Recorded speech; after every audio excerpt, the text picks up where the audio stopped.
Texas Railfan 2008. So this will be a quick video tour of my relay shelf. This is where I keep all my fairly rare relays, or some of them might not be necessarily uncommon, but they're uncommon either in my area or just I just haven't happened to run across any of them besides the ones that I have. So we'll start on the very top. First of all, we have a Cooley hat and a Muncie for all my insulator collectors out there. Then here is my WRS signal lock collection. Right from there, over there. These are pretty standard. None of them have any markings on them. They're just marked with WRS Co. and a casting number. Next is, I have a few more elsewhere. I have an ATSF one, but these are Signal Accessory Company locks. This one is marked Denver and Rio Grande Western. And then here are all the Raycos. Quite a few of them. We'll start over here. Actually, there's one SafeTran. I'm assuming this is SafeTran. I only have one more of these. This is the kind of transitional lock. I have two of these where the bottom of it, see the bottom of this one, it's brass, but it's steel plated. Sorry. Brass, but it's steel plated. I've got two of those. Actually, that might be a third one. No, that's just paint. Anyways, so here's some of the brass ones. Some of these are copper. Like, I believe this one is very orange looking compared to some of the others. May not show up on camera, but even just between those two, it's very orange looking in person. And I believe that's copper. Sorry, it's way up on the shelf and I keep accidentally moving the camera down.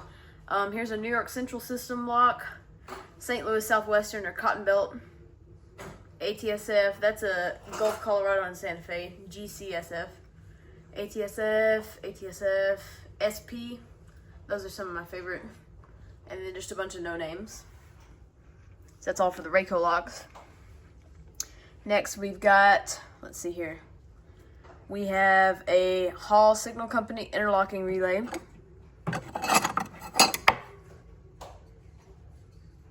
Which the glass, unfortunately, in shipping broke, and so I have a not fit for service tag. Here we have a little GRS thermal relay and a Chicago clamp that would go on the telegraph line so you could have a lead coming off the line. That was made by the Chicago Railway Signal and Supply Company. Same as that tag. Here's a little 25 to 40 cycle bell transformer. This isn't necessarily railroad related, but that's just where I have it. Let's take off all the keys off of this. We've got a Union Switch and Signal Model 12 interlocking relay. This is a fairly rare relay, and it was completely submerged in salt water during Hurricane Ike in 2008, and it sat in a boxcar for years before finally I found it, and believe it or not, the seal on this relay actually survived and kept the insides perfect. So that was a miracle that happened. But here it is today. I had to completely dismantle it. Even the contacts and everything on the inside I had to dismantle. And paint everything, reassemble it. But it turns out pretty nice and it functions. Here's a little GRS knife switch that would be in the back of a cabinet to switch off the AC power. Nothing too special, but it is pretty cool. I love the logo in the center. Here's some of the really rare stuff. First of all, we'll do the relays. Back here we have a Peerless flasher relay. Well, actually it's three different generations of stuff. We have Peerless, which is the brand officially on the relay. However, here we have Louisville Frog and Switch.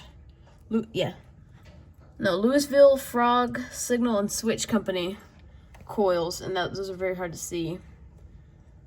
There's that. And then we have a Southern Signal Company, or Southern Signal Corporation porcelain plate on the top of it. Next we have two, and I have one more behind the camera, National Ziegler, or National Railway Signal and Supply Company relays. That one is from 1929. That one is from 1937.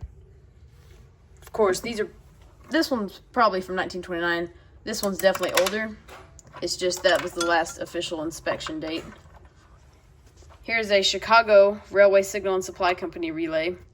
The tag for this one, sorry, it's really close, there we go, is on the very top. That's a fairly rare relay. I've only seen one of those for sale ever, and that's this one.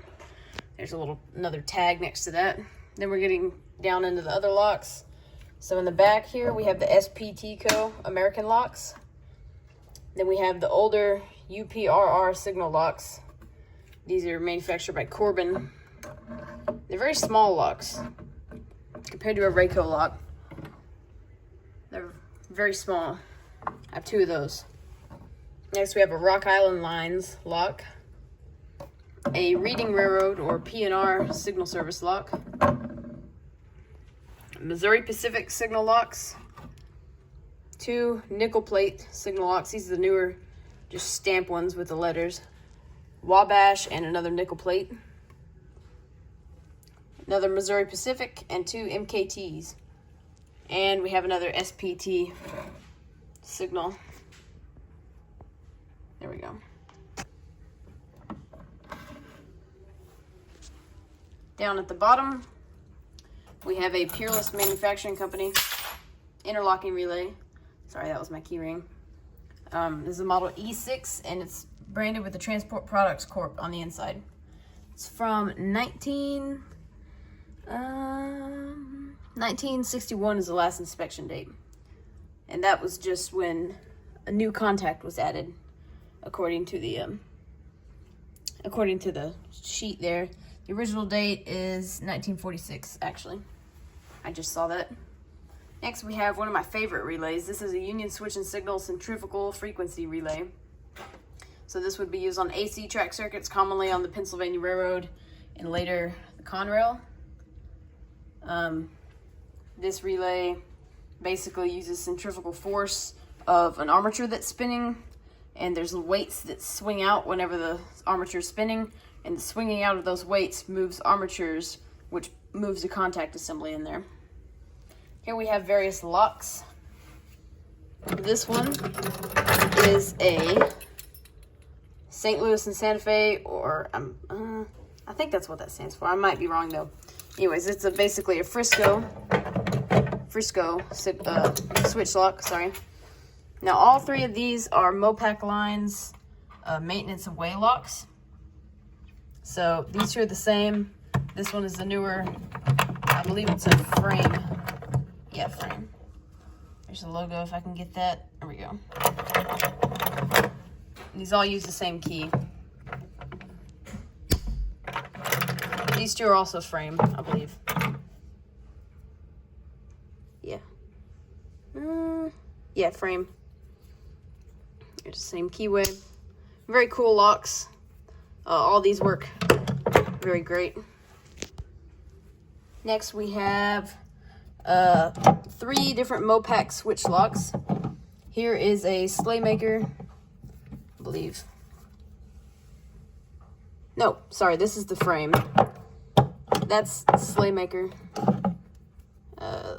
which, well, I guess it's a Slaymaker. It's definitely not, yeah, there's the logo.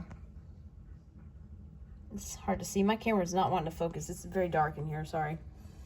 Then here's a newer Ad Lake Mopac switch lock. And as you see, it says Mopac Lines Switch. And here is a Chicago, Rock Island, and Pacific Ad Lake lock. There's an interesting difference between these 2.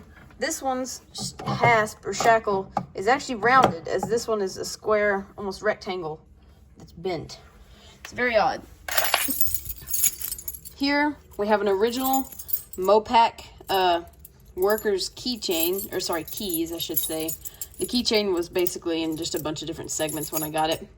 But we've got a bunch of different Mopac switch keys. These are all the same key. And then we have this little frame key, which I'm not sure if this went to like the screen door lock on a depot or something, to like lock an outer screen door or something. It's obviously very low security. Then we have a mystery key. This looks a lot like the keys that go to these, but it's not. It's very similar though. I haven't checked the bidding to see if it's the same. And that's all that was on there. There's another, what is that?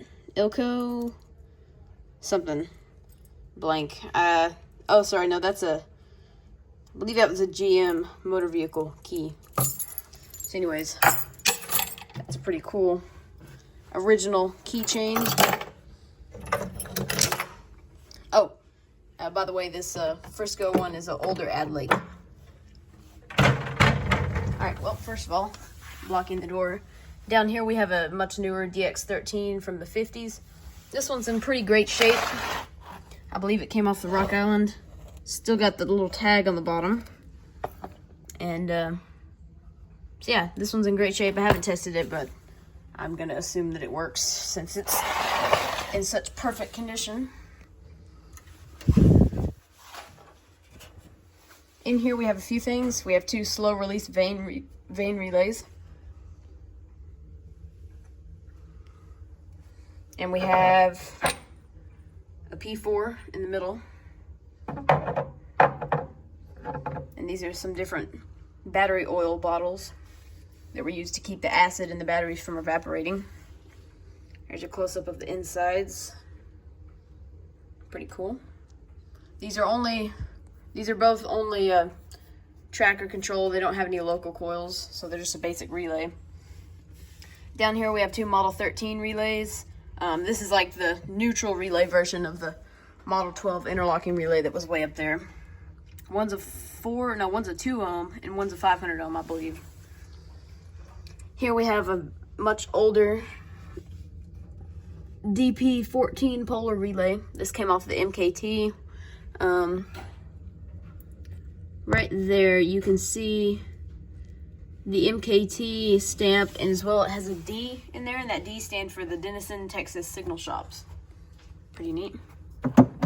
Here is a, what is this? DNL46L.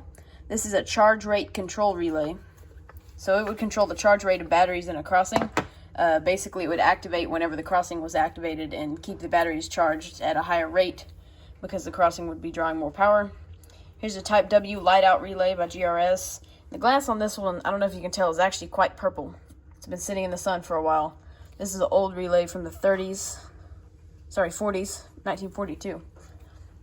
And then finally back here, we have a Hall Signal Company, what is this? Hall Transformer Relay. Sorry, it's manufactured by the US&S company. Sorry, it's upside down. But it says Hall Transformer Relay on it. So I believe that was just a design that they carried on from the Hall Signal Company. So there we have it. There's my entire relay shelf. Texas Railfan 2008. Bye.